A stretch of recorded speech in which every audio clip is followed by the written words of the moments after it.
नमस्कार, न्यूज 18 के तमाम दर्शकों का बहुत बहुत स्वागत है। मैं हूं आपके साथ विनीता मिश्रा। साल का पहला चंद्र ग्रहण लगने जा रहा है। 14 मार्च को साल का पहला चंद्र ग्रहण होगा। जैसे ही ग्रहण का जिक्र होता है, लोगों के मन में डर होता है, क्या करें क्या ना करें, कैसे इस ग्रहण के प्रभाव से हम बचें। ग्रहण साल का पहला है, 14 मार्च को है और ऐसे में होली भी है। तो होली पर इस ग्रहण का क्या प्रभाव पड़ेगा, कब समय है चंद्र ग्रहण का, क्या ग्रहण के समय हम पूजा कर सकते हैं, क्या ग्रहण के समय हम सो सकते हैं, खा सकते हैं, कई सारे सवाल हमारे मन में घूमते हैं। इन तमाम सवालों के जवाब के लिए हमारे साथ ज्योतिषाचार्य राकेश झा मौजूद हैं। तो पंडित जी, सबसे पहले बहुत बहुत स्वागत है आपका। बहुत बहुत धन्यवाद न्यूज 18 के सभी दर्शकों को और साथ ही आपकी पूरी टीम को। चूंकि जैसा आपने जिक्र किया कि इस बार होली पर चंद्र ग्रहण लग रहा है, क्योंकि इस बार होली अपने बिहार में अपने पंचांगों में, यहाँ तक कि मिथिला पंचांग और बनारसी पंचांग के अनुसार 15 मार्च को होली मनाई जा रही है। लेकिन जो चंद्र ग्रहण है ये 14 मार्च को पड़ रहा है। 14 मार्च को भी स्नान दान की पूर्णिमा है। लोग इस दिन स्नान करते हैं, व्रत आदि करते हैं, भगवान की पूजा अच्छे करते हैं। ऐसे में चंद्र ग्रहण का होना उनके मन में एक शंका का विषय बन जाता है। तो इस बार जो 14 तारीख को जो चंद्र ग्रहण लग रहा है वो आपका सुबह 9:29 से शाम के 3:29 तक रहेगा। और इस ग्रहण का जो मध्यकाल होगा वो 1:29 पर होगा। कुल मिलाकर कहे तो ये 6-6.25 घंटे का ये जो ग्रहण है, ये जो है सो ग्रहण रहेगा। इस ग्रहण का जो भी प्रभाव है वो तमाम जातकों पर भी इसका असर होता है। जिस राशि में ग्रहण लगता है या जिस नक्षत्र में यह ग्रहण लगता है उसके ऊपर भी इसका प्रभाव होता है। तो आपने जो समय बताया सुबह 9 बजे से लेकर शाम तक का ये ग्रहण है, तो ये दिन में ग्रहण है, तो क्या इसका असर भारत में शायद नहीं होगा? जी, ये ग्रहण सुबह 9:29 से 3:29 तक रहेगा और इसका असर पूरे भारत में दिखाई नहीं देगा। लेकिन जिस राशि में या जिस नक्षत्र में यह ग्रहण लग रहा है उनकी उस जातकों को थोड़ी सावधानी बरतने की आवश्यकता होगी। ये होली पर जो ग्रहण लग रहा है, ग्रहण कहते हैं कि कई लोगों को प्रभावित भी करता है, और होली पर ये ग्रहण है, तो किन किन राशियों पर क्या प्रभाव होगा इस चंद्र ग्रहण का? जी, ये जो ग्रहण लग रहा है ये कन्या राशि में होगा और उत्तर फाल्गुनी नक्षत्र में ये ग्रहण लग रहा है। और टोटल ज्योतिष शास्त्र में 12 राशियां बताई गई है। इस 12 राशियों में 4 राशि ऐसे हैं जिसके लिए ये चंद्र ग्रहण उनके लिए शुभ साबित होने वाला है, उनके लिए वरदान साबित होने वाला है। जी हाँ, तुला, धनु, वृश्चिक और मिथुन, ये 4 राशि के जो जातक है उनके लिए यह ग्रहण सुखद और सौभाग्यदायी रहेगा, उनके सफलता का यह कारण बनने वाला है। तो कुल मिलाकर अगर बात करें तो 8 राशि के लिए थोड़ी सी सावधानी बरतने की आवश्यकता है। बाकी ये 4 राशि जिसका मैंने जिक्र किया है, इन लोगों के लिए ये ग्रहण खुशहाली लेकर के आएगा। पंडित जी, जैसा कि हम जिक्र कर रहे हैं कि ग्रहण का प्रभाव भारत में नहीं है, अन्य देशों में है, तो जो ये राशियां आप जिसका जिक्र कर रहे हैं, क्या वो प्रभावित होंगी? जी, ये चूंकि कहा जाता है कि जिस राशि में चंद्र ग्रहण लगता है उसके प्रभाव थोड़ा सा क्षीण हो जाते हैं, उसके प्रभाव कम हो जाता है। उसके ऊपर थोड़ा सा नकारात्मक ऊर्जा का ये होता है, उनके कामकाज में थोड़ी सी धीमी गति आ जाती है। और 4 राशि जो मैंने आपको बताया, वृश्चिक है, तुला है, धनु है और जिसकी मैंने चर्चा की, उन लोगों के लिए ये शुभकारी होगा। तो अगर भारत में इसकी लागू नहीं हो रही है तो कहा जाता है कि ग्रहण का नियम है कि जहां लगता है, जहां दिखता है, उसका फलाफल, उसका असर भी वहीं होता है। तो इसलिए वैसे घबराने वाली कोई बात नहीं है। लेकिन फिर भी अगर ग्रहण लग रहा है, उसकी चर्चा हो रही है, तो पूरे विश्व में कहा जाता है कि हम लोग पूरे विश्व एक है, तो पूरे विश्व में कहीं भी अगर लग रही है तो थोड़ी सी सावधानी बरतने की आवश्यकता है जिस राशि में लग रहा है या जिस नक्षत्र में लग रहा है उस नक्षत्र के जातक को।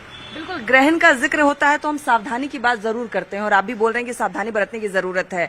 और कई लोगों के मन में डर भी होता है कि कौन सी सावधानी बरते, कौन सी ना बरते, तो क्या कुछ सावधानी बरतनी चाहिए ग्रहण के दौरान? जी, ग्रहण काल में कहा जाता है कि मुख्य रूप से मूर्ति को स्पर्श नहीं करना चाहिए। चंद्र ग्रहण में नियम है कि इसका सूतक 9 घंटे पहले लग जाता है, जबकि सूर्य ग्रहण में 12 घंटे पहले लगता है। तो सूतक काल लगने से पहले ही मंदिरों के पट बंद कर दिए जाते हैं। आरती पूजन के बाद घरों में जो फोटो है या भगवान की जो प्रतिमा स्थापित रहती है उनको भी एक सुधर साफ स्वच्छ कपड़े से उसको ढक दिया जाता है पूजन आरती के बाद। उसके अलावा कहा जाता है कि ग्रहण काल में या सूतक काल में भोजन नहीं करना चाहिए, मूर्ति का स्पर्श नहीं करना चाहिए, यात्रा आदि नहीं करनी चाहिए, स्त्री गमन नहीं करना चाहिए। इस तरह से कई ऐसे काम है, गौ दोहन नहीं करना चाहिए। इस तरह से कई ऐसे कार्य है जो ग्रहण के दौरान नहीं करने चाहिए। विशेषकर गर्भवती महिलाओं को इसमें विशेष सावधानी बरतनी चाहिए। मेरा सवाल भी वही था कि कई ऐसे आपने काम बताए हैं जो नहीं करने चाहिए, मूर्ति स्पर्श नहीं करनी चाहिए, पूजा नहीं करनी चाहिए, क्योंकि सूतक पहले ही लग जाता है।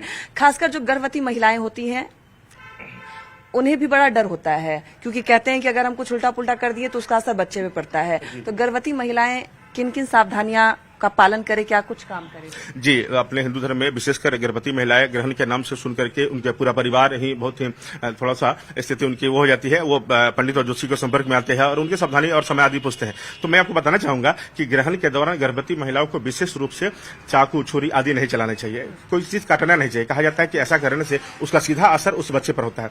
इसके अलावा ग्रहण काल में अपने पेट के ऊपर जो है सो गाय के गोबर का पतला लेप लगा लेने से उनके ऊपर, उनके गर्भ में पल रहे बच्चे के ऊपर ग्रहण का असर नहीं होता है। इसके अलावा ग्रहण के दौरान यानी सूतक काल से लेकर के जब तक ग्रहण खत्म होता है तब तक एक श्रीफल, एक नारियल अपने आसपास रखना चाहिए। इससे उसका असर छिन्न हो जाता है और जब ग्रहण खत्म हो जाए तब स्नान आदि कर करके उस नारियल को बहते हुए जल में प्रवाह कर देना चाहिए। तो ये उसके अलावा कहा जाता है कि ग्रहण के सूतक के समय अपने लंबाई के बराबर एक धागा नाप करके अपने पास रखना चाहिए और ग्रहण जब खत्म हो जाए तो उस धागे को चौराहा पर फेंक देना चाहिए। ये सावधानियां गर्भवती महिलाओं को ग्रहण के दौरान बरतनी चाहिए और ये आवश्यक भी है। नहीं तो ऐसा करने से उनके गर्भ में पले बच्चे सुरक्षित रहते हैं और स्वस्थ रहते हैं।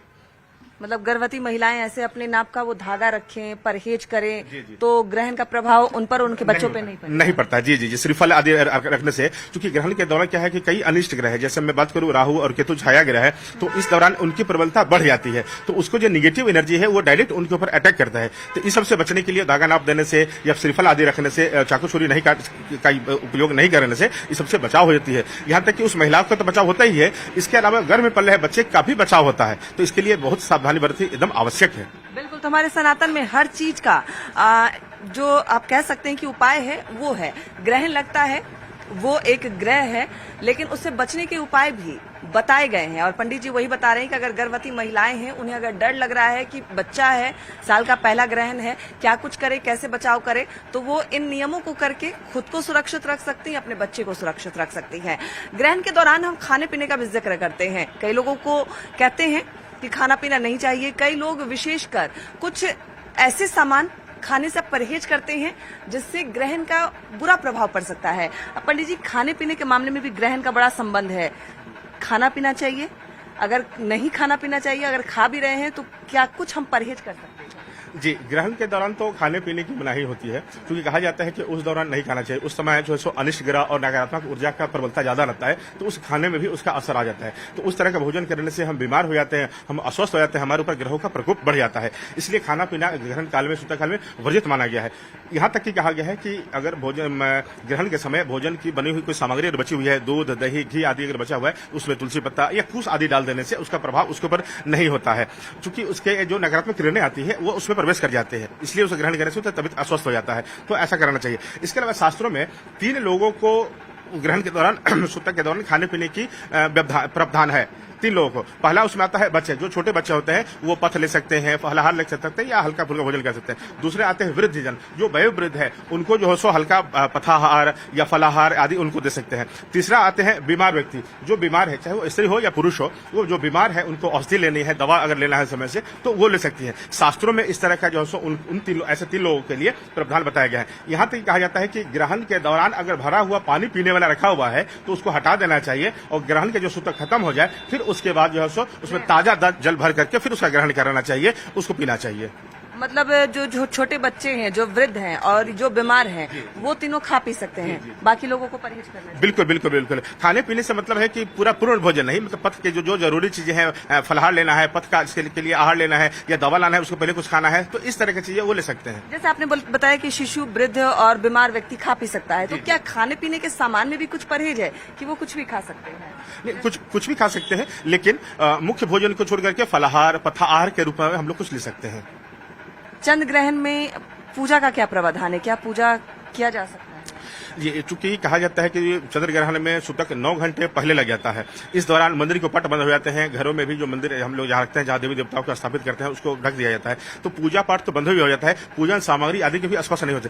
केवल आप इस दौरान कुछ अपने इष्ट का, अपने गुरु मंत्र का, गायत्री मंत्र का, हनुमान जी के कुछ बीज मंत्रों का आप जाप कर सकते हैं। अपने धार्मिक ग्रंथ में विशेष रूप से हनुमान चालीसा का, सुंदरकांड का, श्रीमद् भागवत का, गीता आदि का पाठ आप कर सकते हैं, महापुराण आदि का पाठ कर सकते हैं, हैं, सुंदरकांड पढ़ सकते हैं, धर्म ग्रंथ का पाठ कर सकते हैं, ये सब कर सकते हैं, लेकिन पूजन सामग्री या उससे संबंधित चीजों को स्पर्श तक नहीं करना चाहिए, केवल जाप और पाठ कर सकते हैं। अभी क्योंकि भारत में इसका असर है नहीं चंद्र ग्रहण का इस बार, तो क्या भारतवासी जो भारत में रहते हैं वो पूजा पाठ करेंगे? क्योंकि होली का त्योहार भी है और सबसे पहले गुलाल आदमी भगवान को ही चढ़ाता है, तो क्या पूजा कर सकते हैं? यहाँ के जहाँ तक ये सामान्य रूप से जैसे पूजा करते हैं, चूंकि पूर्णिमा भी रही है स्नान दान की, बहुत लोग पूर्णिमा के दिन गंगा स्नान करते हैं, भगवान सत्यनारायण की, भगवान विष्णु के, नारायण की आदि की पूजा करते हैं, तो वो लोग सामान्य रूप से कर सकते हैं। इसका भारत में कोई प्रभाव नहीं होगा। ये विदेशों में अंटार्कटिका, अफ्रीका, ब्राजील, रूस, स्पेन आदि देशों में ये दिखाई देगा, तो ये जहाँ दिखाई देता है इसका असर भी वही होता है।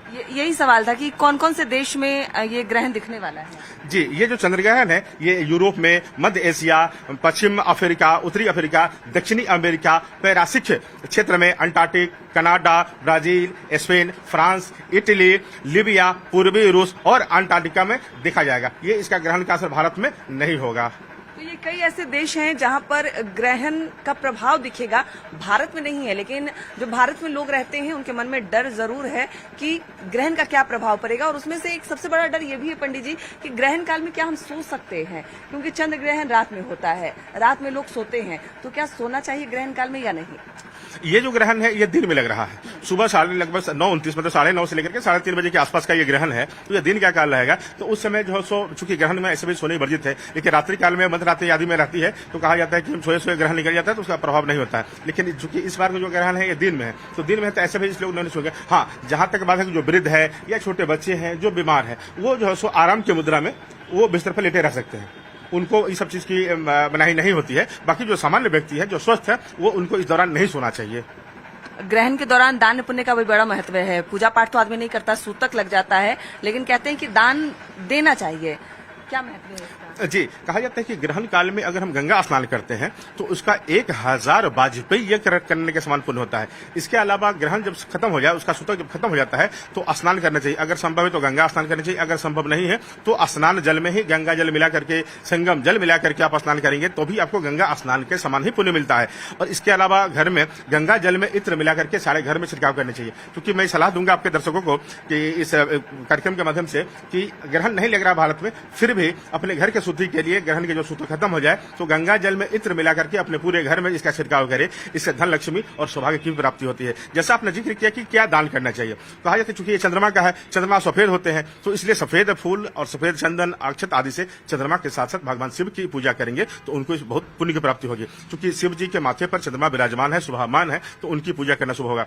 ग्रहण के सूतक के बाद, चंद्र ग्रहण के खत्म होने के बाद गेहूं, चावल, दाल, चना का दाल, मसूर दाल, गुड़, सफेद या गुलाबी वस्त्र, चूड़ा, चीनी, चांदी या स्टील का कटोरी में खीर बना करके दान करना चाहिए। क्योंकि चंद्रमा जो है सो मन के कारक होते हैं और उनका कलर सफेद होता है, श्वेत होता है, इसलिए इससे संबंधित चीजों को दान करना उनके लिए शुभ और उत्तम रहेगा। विशेषकर कन्या राशि के जातक में जिनका जन्म हुआ है, उत्तर फाल्गुनी नक्षत्र में जिस जातक का जन्म हुआ है, वो इस दिन विशेष रूप से इन सब चीजों का दान करेंगे तो उनके ऊपर ग्रहों की जो नकारात्मक ऊर्जा जो होगी उसका प्रभाव कम होगा और उनके लिए भी यह ग्रहण लाभकारी सिद्ध हो सकता है। आपने एक महत्वपूर्ण जानकारी दी कि ग्रहण के दौरान भले ही उसका भारत में असर ना हो, लेकिन गंगा जल और इत्र मिलाकर घर में छिड़काव करे, तो क्या गंगा जल से नहाना भी हितकर होगा व्यक्तियों के लिए? जी, चूंकि कहा जाता है कि गंगा का दर्शन और स्पर्श करने का ही महापुण्य है और स्नान अगर करते हैं तो ये तो महापुण्य की प्राप्ति है। तो चूंकि हमारे भारतवर्ष में है, हम लोग कहते हैं सर्वे बंधु सुखिनः सर्वे सन्तु निरामया, तो इस तरह से सभी लोग एक हैं, तो पूरा विश्व जहां एक हम लोग मान रहे हैं, तो मेरा यह निवेदन होगा कि अगर ग्रहण के बाद अगर सक्षम हो, जो बीमार है, जो स्वस्थ है, वो गंगा में स्नान कर ले। अगर गंगा में स्नान नहीं कर पाते हैं तो स्नान जल में गंगा जल मिला करके स्नान करें तो उनके लिए भी हितकारी और शुभकारी ही रहेगा। चंद्र ग्रहण की हम बात कर रहे हैं तो एक खग्रास चंद्र ग्रहण, इसका भी जिक्र होता है, ये क्या है? जी, इस बार जो ग्रहण लग रहा है इसको बोलते हैं खग्रास चंद्र ग्रहण। खडग्रास, खंडग्रास और पूर्ण चंद्र ग्रहण, 3 तरह का ग्रहण होते हैं। तो जो खग्रास हो रहा है इसमें कहा जाता है कि चंद्रमा पूरी तरह से ब्लैक नहीं होगा, जो ब्लू मून हम लोग कहते हैं। इसमें चंद्रमा के कुछ भागे ही मलिन होंगी, मतलब अंधेरा आएगा और उसके बाद जो है सो फिर जब ग्रहण खत्म होगा तो फिर वो नॉर्मल हो जाएगा। तो चंद्रमा के कुछ हिस्से ब्लैक हो जाएंगे, बाकी हिस्से नॉर्मल रहेंगे, तो इसलिए इसको खग्रास कहा जाता है। बाकी हिस्सों में इसको प्रभाव नहीं रहेगा, थोड़ी देर के हिस्से में ही चंद्रमा का इस पर ग्रहण का असर होता है, इसीलिए इसको खग्रास चंद्र ग्रहण कहते हैं।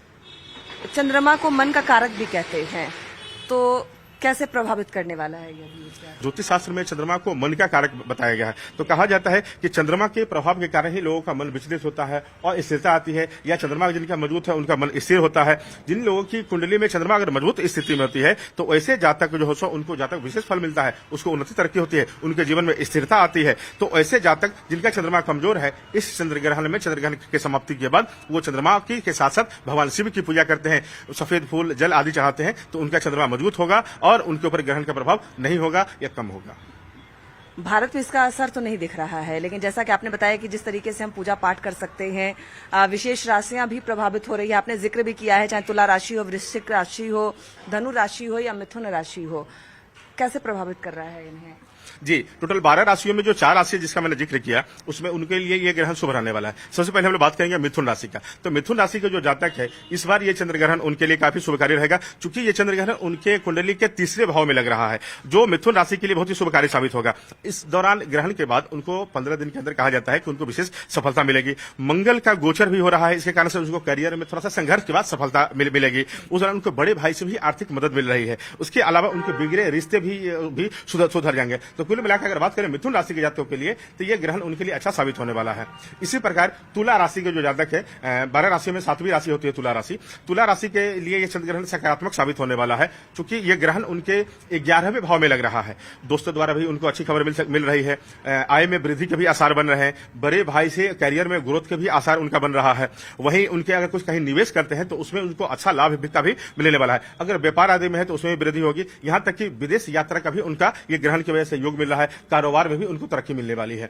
उसके अलावा है फिर वृश्चिक राशि। वृश्चिक राशि जो है, ये चंद्रग्रहण उनके लिए भी शुभकारी सिद्ध होने वाला है, क्योंकि यह ग्रहण उनके 10वें भाव में लग रहा है और वह कारोबार में कुछ बड़ा निर्णय लेना चाह रहे हैं, कुछ उसमें विस्तार करना चाह रहे हैं, तो ये उनके लिए ज्यादा शुभकारी रहने वाला है और जो निर्णय लेंगे उनके लिए लाभकारी रहेगा। जो शादीशुदा लोग हैं उनका वैवाहिक जीवन भी मधुर रहने वाला है, सुख समृद्धि का आगमन होगा। वहीं धनु राशि की अगर हम बात करें तो धनु राशि के लिए यह चंद्रग्रहण भी लाभकारी सिद्ध होने वाला है। उनकी कुंडली में नवम भाव में ये ग्रहण लग रहा है, इससे उनका भाग्योदय का समय रहेगा। देश विदेश की यात्रा का भी उनका योग बन रहा है। बुध, शुक्र और गुरु की दृष्टि से उनकी कुंडली में सफलता का भी योग बन रहे हैं। जो विद्यार्थी जीवन में है, जो प्रतियोगिता परीक्षा की तैयारी कर रहे हैं, उनके लिए भी ये ग्रहण काफी शुभ रहने वाला है। नौकरी पेशा में है तो उनको कोई नई जिम्मेदारी या बड़े पद की भी प्राप्ति हो सकती है। तो कुल मिलाकर ये 4 जिसकी मैंने राशियों की चर्चा करी है, ये लोगों के लिए ये ग्रहण शुभ होने वाला है। 3-4 राशियों के लिए शुभ होगा और बाकी की जो 8 राशियां हैं उनके लिए कैसा रहने वाला है? बाकी जो 8 राशियां हैं उनके लिए थोड़ा सा जो सो नेगेटिव है, फिर भी उनको घबराने की जरूरत नहीं है। जो मैंने उपाय बताए, भारत में ज्यादा नहीं, हाँ, क्योंकि भारत में असर नहीं है। जो मैंने छोटे छोटे उपाय बताए, गंगा जल आदि से स्नान करेंगे, घर में छिड़काव करेंगे, तो जो भी असर होने वाले हैं वो सब भी खत्म हो जाएंगे, उससे भी असर बहुत कम हो जाएगा। तो उसको भी घबराने की आवश्यकता नहीं है, क्योंकि भारत में लग नहीं रहा है, तो इसलिए उन लोग के लिए भी सामान्य ही रहेगा, ज्यादा घबराने वाली बात नहीं है। होली का त्योहार है पंडित जी, तो होली के त्योहार पर यह ग्रहण कितना प्रभाव करने वाला है? क्योंकि होली तो हर्ष उल्लास और रंगों का पर्व है, सब लोग खुशी खुशी इस पर्व को मनाते हैं, तो इस ग्रहण से कोई खासा असर उनके ऊपर होने वाला नहीं है। पहला तो ये भारत में नहीं लग रहा है, दूसरा कि अपने यहाँ होली 15 मार्च को मनाई जा रही है, ये ग्रहण 14 तारीख को लग रहा है, तो इसका होली पर कोई प्रभाव नहीं पड़ने वाला है। तो जिस तरह से लोग सामान्य रूप से होली का त्योहार मनाएंगे और खुशियापूर्वक जो सो अपने परिवार के साथ इस होली को सेलिब्रेट करेंगे। बहुत बहुत धन्यवाद आपका। बहुत बहुत आभार आप लोगों का। तो हमारे साथ पंडित जी थे जिन्होंने साफ तौर पर कहा है होली 15 को मनाई जाएगी। 14 मार्च को साल का पहला ग्रहण यानी चंद्र ग्रहण लगने वाला है। भारत में इसका असर नहीं है, अन्य देशों में इस ग्रहण का असर जरूर होगा, लेकिन फिर भी अगर भारत के लोगों के मन में डर है कि ग्रहण में क्या करें या क्या ना करें, वो इन उपायों को कर सकते हैं, लेकिन घबराने की कोई जरूरत नहीं है। आप थोड़ी सावधानी बरत सकते हैं, भगवान शंकर की आराधना कर सकते हैं और ग्रहण का आप पर कोई प्रभाव नहीं पड़ने वाला है। कैमरामैन सुबोध के साथ विनीता मिश्रा, न्यूज़ 18 पटना।